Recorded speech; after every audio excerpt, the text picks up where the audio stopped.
Welcome to another edition of Don't Ask Unless You Want to Know. And today's question comes from Investors Business Daily, of all places. The question is Barack Obama a pathological liar? The most frightening aspect of Barack Obama may not be in his radical ideology, and make no mistake about it, he is radical.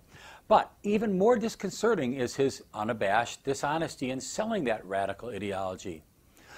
One recent flurry of lies Obama has been caught concocting involves the background of his family. Now, in Dreams from My Father, his 1995 memoir, Obama used the story of his paternal grandfather's imprisonment and torture at the hands of the British colonists in Kenya as an example of white cruelty. He claimed that Hussein Anyano, Obama, was unjustly detained for 6 months before being released as a crippled, lice-ridden old man. In fact, none of this was true. According to Washington Post editor and biographer David Moranis, who traveled all the way to Kenya to investigate the tale, Obama's grandfather not only was not detained or beaten by his white rulers, as Obama had ruled, written as a 34-year-old lawyer, but there's other discrepancies as well. This is only the latest example of a growing body of fabrications, embellishments, and outright lies told by the Oval Office squatter-in-chief, who is a real problem, apparently, possibly a pathological problem with the truth. Stacked up, his whoppers could make even Bill Clinton blush. Here's a sampling of Obama's family lies. Lie number 1. Obama has repeatedly claimed his white grandfather, Stanley Dunham, quote, fought in Patton's army, unquote, when in actuality he was a clerk seeing no combat in World War II. Lie number 2, Obama claimed Grandpa Dunham, a communist sympathizer, signed up for duty, quote, the day after Pearl Harbor, unquote, when in fact he waited 6 months. Lie number 3, Obama claimed his father, quote unquote, fought when he got back to Kenya against tribalism and nepotism, but ultimately was blacklisted, blackballed from the government, unquote, when in fact he fought against capitalism and lost his job when he advocated communism. Lie number 4, Obama has claimed that his late mother's health insurer refused, quote, to pay for her treatment for cancer while citing a pre-existing condition, unquote, when in reality, Sigma paid for all her hospital bills and never denied a single payment.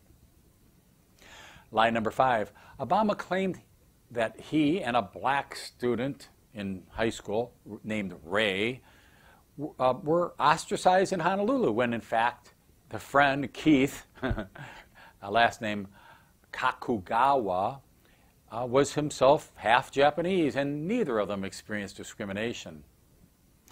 Lie number 6, Obama claimed that his father, of Indonesian stepfather, was killed by Dutch soldiers while fighting for Indonesian independence, when in fact the story turns out to be a concocted myth in almost all respects, Moranis found.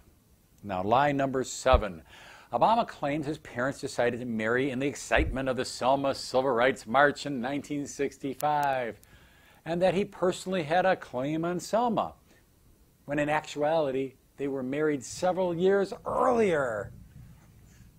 Lie number 8, Obama claimed his father got to study in the U.S. thanks to JFK's efforts to bring, quote, young Africans over to America, unquote. Sounds nice, right? When in fact the Kenyan airlift his father participated in occurred in 1959, the prior decade, under President Eisenhower. I guess Obama didn't like Ike. Lie number 9, Obama submitted a phony biography to his book publicist claiming he was, quote unquote, born in Kenya. Well, now that I think about it, maybe he wasn't lying on this one after all. But then that would mean he's lying now about not being from Kenya. Was he from Kenya before he was not from Kenya, or was he not from Kenya before he was from Kenya? Obviously, both can't be true. And lie number 10, Obama denied being a member of the Socialist New Party when a member roster of the Chicago chapter of the party lists him joining in January 11, 1996. Lie number 11, Obama claimed he had only a passing acquaintance with Weather Underground terrorists Bill Ayers and Bernardine Dohrn, when in fact they held a fundraiser in the Hyde Park neighbor's living room. And years later, when Obama served in the U.S. Senate, They hosted a barbecue for him in their backyard.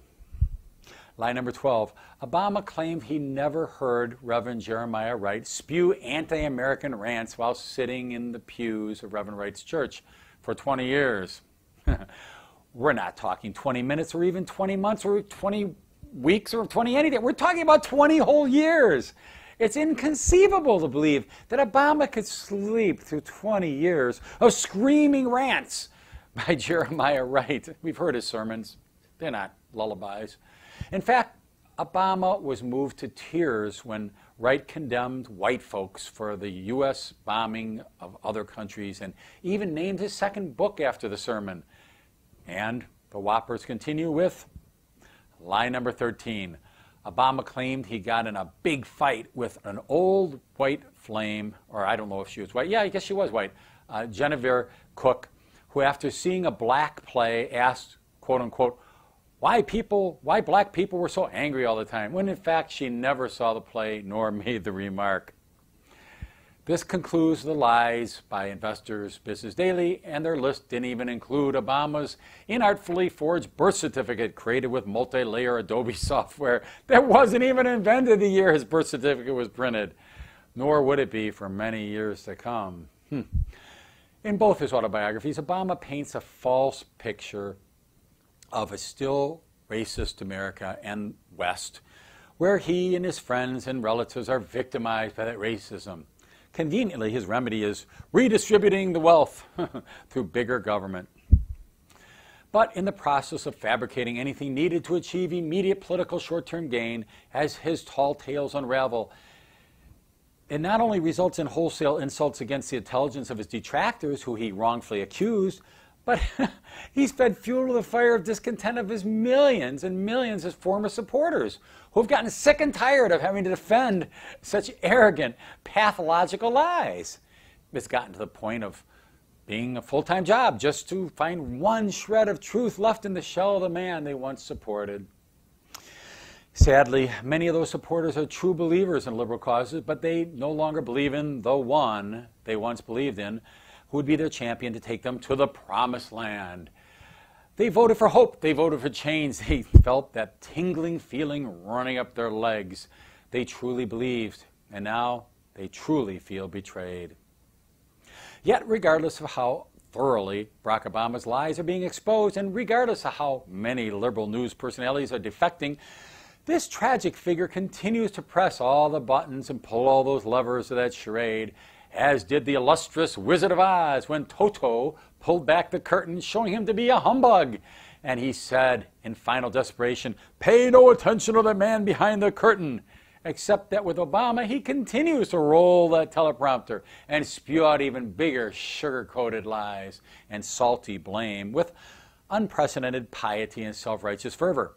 But alas, that sugar has turned moldy, and the salt has lost its taste, and the teleprompter no longer is able to hold his captives under his spell.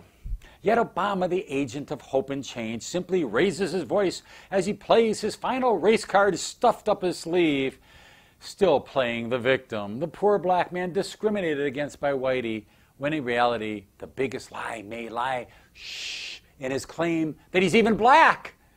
This lie is hidden in plain sight. Do you remember Barry's mom, Ann Dunham? She's 100% white. And the man Obama claims to be his father was purportedly 50% Arab and 50% African. That would make Obama only about 25% black and about 75% white. Yet he still blames the white oppressors. Blame, blame, blame, blame, blame. That has earned Obama a new nickname bestowed upon him by former Reader's Digest roving editor Lowell Ponte, who calls Obama the blame duck president. So, does this white man posing as a black man know how to stir up strife and racial tension? Yes. Does Obama know how to shirk personal responsibility and blame shift big time? Yes. But today's key question is, without any unusual definition of what the meaning of the word is, the question is Barack Obama a pathological liar? In a word, yes.